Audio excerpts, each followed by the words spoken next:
जय माँ मंगला। जगत जननी माँ मंगला जगतर कल्याण करंतु। नमस्कार दर्शक बंधु, मु ज्योतिर्विद प्रमोद शतपथी जंत्र ज्योतिष कार्यक्रम को आपण मानक स्वागत करुच्ची।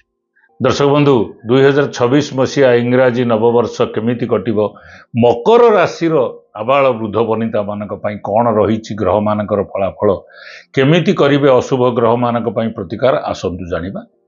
वर्ष आरंभ धनु राशि रवि मंगल बुध शुक्र रोचंती, वृष राशि चंद्र, मिथुन राशि गुरु, मीन राशि शनि, कुंभ राशि राहु, सिंह राशि केतु थिबा समय वर्ष चक्र आरंभ होउछि। देवगुरु बृहस्पति 2026 मसीहा जून मास 2 तारिख में कर्कट राशि को गमन करेंगे, पुनराय अक्टोबर मास 31 तारिख में सिंह राशि को गमन कर वर्ष शेष पर्यंत रे। ग्रहराज शनिश्चर मीन राशि वर्ष शेष पर्यंत रोचंती।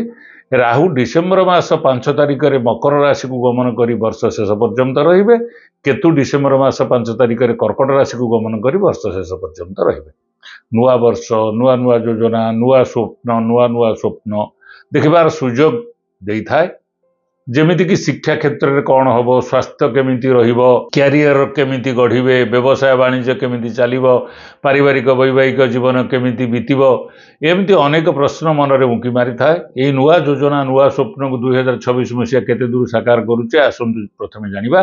मकर राशि जातकर राशिफल अनुसार कौन रही शुभाशुभ फल।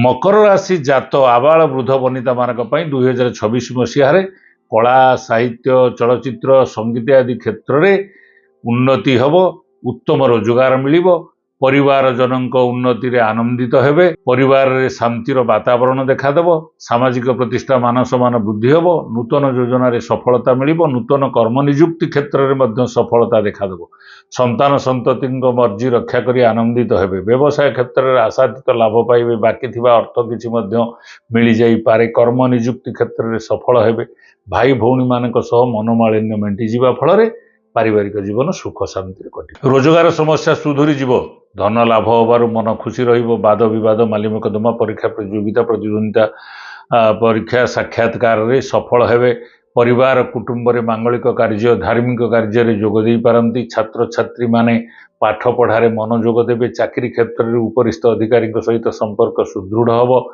दूर यात्रा रे अत्यधिक आय मध्य वृद्धि पाइब, राजनीति क्षेत्र में कथबार्ता नियंत्रण रहिले विपदर सम्मुखीन हेबे नाही, व्यावसायिक गतिविधि सामान्य रूप से चलिबो, पुराणा समस्या सुधुरी जीव, कर्म क्षेत्र में दीर्घ दिन धरी लगी रही समस्यार समाधान हो, जेकोसी कार्य हाथ देवे से कार्य सफलता मध्य मिलिबो, समस्त प्रकार सुख सौभाग्य प्राप्ति हब।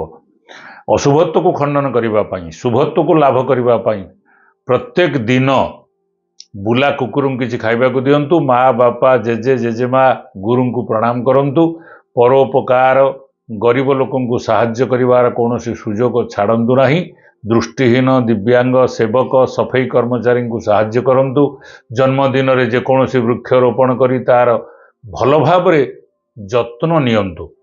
दर्शक बंधु, हमर ये वीडियो जदि आपन को भल लगी थाए ताले लाइक करंतु, शेयर करंतु। हाँ दर्शक बंधु, आम चैनल को जदि सब्सक्राइब करना एबेठारु सब्सक्राइब करनियंतु।